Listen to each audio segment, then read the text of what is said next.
Now that you've created your Twitter account, I'm going to show you how to use Twitter. This is your Twitter homepage. This is where you'll be taken whenever you log into Twitter. These are tweets from groups and individuals that you follow. If you'd like to compose your own tweet, you can use this box here, or you can go to this icon in the upper right corner. It brings up the same box. The advantage of using the icon in the upper right corner is it is accessible from any page on Twitter, whereas this box here is only accessible from your home page. You can enter text into this box as well as hyperlinks as well, and you have 140 characters to do so. You may also add pictures and add your location. The location and pictures do not take up any characters. An interesting thing to note is whenever you add a link to something on the internet in the Twitter box, it only takes up 22 characters, no matter how long the link actually is. For example, as you can see, this link from our website is clearly more than 22 characters. It has only taken up 22 characters in the count. Now I'm going to show you what you can do with tweets that you see. So let's take this tweet right here from Mental Health America. Their handle is Mental Health AM. After Aurora, has mental health care improved? Here's a link. So when you have the cursor over the tweet, it gives you several options: reply, retweet, favorite, and more. For now, we're not going to deal with favorite and more, but we'll deal with retweet and reply, two very common features on Twitter. So when you push the retweet button, it says retweet this to your followers. Retweet. So now all of our followers have seen that tweet as well. And after you retweet something, a green arrow appears in the upper right corner of the tweet, indicating that it has been retweeted. And if you push the reply button, I can reply to Mental Health America, or their handle is @MentalHealthAM. And I don't have 140 characters here because their handle takes up some of the characters, and the handle counts as part of the character count.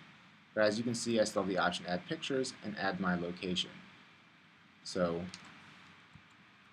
enter a message here, and then if I were to tweet that, this will show up on Mental Health AM's interactions page. I'll explain what the interactions page is in a minute. And after they receive this tweet, this reply, they'll see the original tweet that the reply is to. Alright, now let's give you an example of some of our own tweets and how you set up a tweet. So when you go to Me up here, that's where we've just gone, has a list of all of your tweets. And as you can see, this list also includes some of your retweets. So when it's a retweet, it has the green arrow in the upper right corner and the original group, or the originator, of the tweet. As you can see, we just retweeted Mental Health America, and it shows up, and that's the last tweet we've posted. If it's your own tweet, it'll have your own logo and the tweet that you posted. So let's use a specific tweet that we tweeted out, yesterday. So why does mental illness stigma matter? There's a link to an article from our website. And what you see here, this is what's called a hashtag. The number sign, and then end stigma, all is one word. So a hashtag is the number sign followed by a word or words. However, there cannot be any spaces in the hashtag or it will not work. The reason that people use hashtags is that on Twitter you can search for hashtags or click on hashtags. So I could click on this hashtag or go to the box up here, search, type in end stigma, and search for end stigma. Now also, it's important to note that hashtags are not case sensitive, so it doesn't matter if end stigma is capitalized with the E and the S or not. So when you search for a hashtag, every tweet that has used that hashtag will show up. As you can see, here is our tweet from yesterday, 21 hours ago. So the benefit of using a hashtag is, one, it organizes tweets. Someone wants to search for tweets related to ending stigma, they can enter end stigma and see tweets related to that. Also, it increases your profile and the range of audience you have when you send out your tweets. So in addition to the 688 followers we have who could see this tweet, anyone who is searching for the #stigma hashtag could also see this tweet.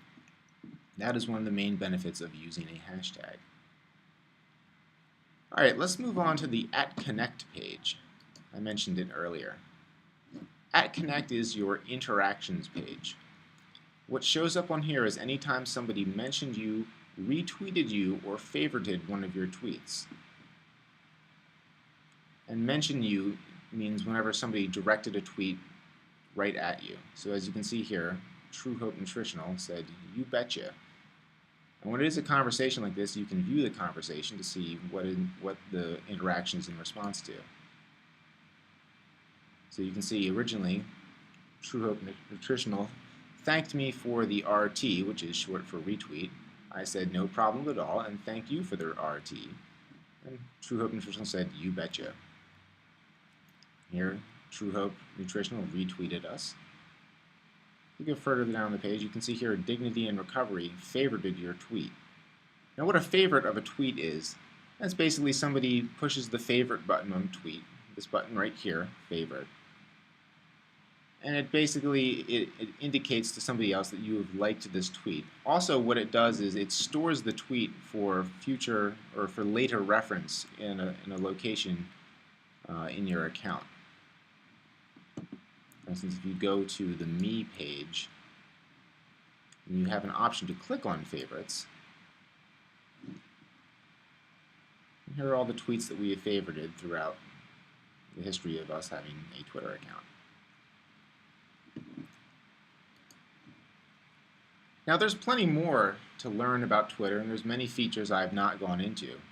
But for now, I think this should be a good precursory introduction to how to use Twitter. This tutorial has been produced by the Thomas Scattergood Behavioral Health Foundation. If you'd like any further information, please contact Tim Clement at tclement@scattergoodfoundation.org. Thank you.